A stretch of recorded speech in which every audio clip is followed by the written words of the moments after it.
Well, Ashish, what's holding this market is domestic institutional buying. How is it looking at your end? Are retailers still coming in and giving you SIPs or new money in your focused funds? No, so SIPs are rising significantly month on month for us as well as for the industry. So the industry recently crossed 1.2 crores number of folios, and it's just under 3,900 crores a month. And I would urge everybody to look at it as a generational shift, because if you see 10, 12 years back, the RBI used to issue GOI relief bonds, and they gave 11% risk-free and tax-free. And a lot of youngsters like us, when we started our jobs, say 18, 20 years back, it was normal to open a PPF account, go to State Bank or the post office. And nowadays, I find youngsters, they open SIPs. So my sense is in a year from now, we'll be well over 5,000 crores a month. Okay. So the recent fall in the market, from the July highs, has not deterred retail investors? Oh, no, not really. I think our investors are reasonably seasoned now. And whenever the market falls, the first instinct is to take benefit of the lower levels. When we were 9,000 some time back, we were 6,700 in February.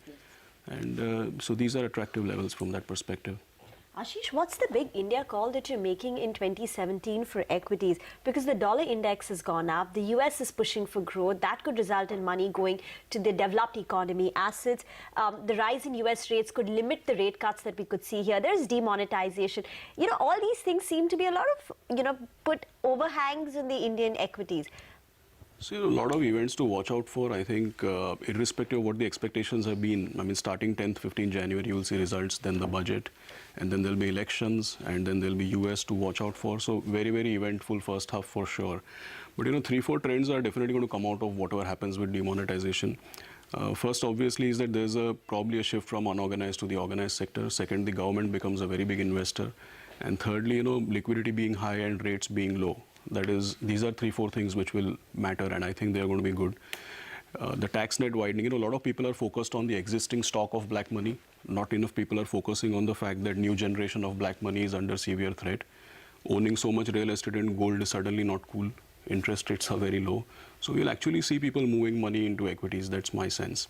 And lastly, when you look at US, FIs pulling out money, in the last 10 years, I have seen it happening 4 times. FIs have always pulled money in response to some trigger in the international market, but when the dust settles, eventually you get back a lot more than you lost. Okay. Ashish, do you expect consumption to get a fairly longish knock?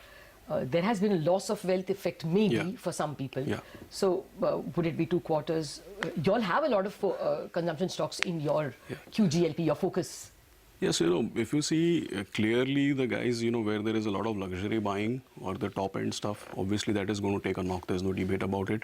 But if you look at, let's say, guys like, four-wheelers, which are largely 80%, 85% financed, that is one thing. Second, if you see wealth destruction for a lot of people, officially or unofficially, is wealth redistribution for a lot of people. And, ultimately some 14-15 lakh crores, which was lying under someone's pillow and lying in someone's drawer, is back into the bank. So getting money into the market, velocity increasing, all those things are going to matter significantly. So our sense is good part of non-discretionary consumption will come back in 3 months to 6 months at the most. And not all bankers expect that money to stay anyways. Yeah, Rima. Yeah. Which are the sectors that you would recommend and avoid in 2017? See, typically, at our end, we are not really a sectoral investor in that sense. I mean, we run certain broad filters. Themes to avoid then. So, see, broadly speaking, at our end, if you ask us, we are not heavy into cyclicals. We are not heavily into metals, because metals, clearly you get confused with what is investment buying and what is so-called Chinese GDP effect, etc. So we stay out of deep cyclicals. We stay out of metals, typically speaking. What we actually do focus on, if you really ask me, is financial services significantly.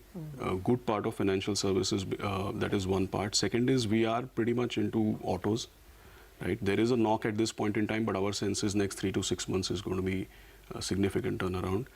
Plus, most people are not realizing that, a couple of percentage point drop in interest rates. Like already, if you ask me, 20-year mortgage rates are down to 9% right now. Probably they'll head lower. So these are some areas that, we would look for. So housing finance would be a big theme that you would play. Definitely, yeah. Okay.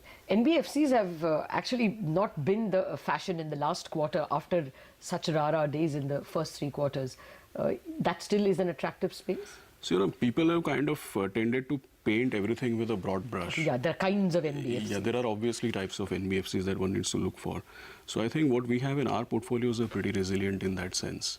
We're not into the microfinance space, or we're not into the cash dealing kind of segment at all. Okay. Oh, well, I think that Spark News has finally arrived.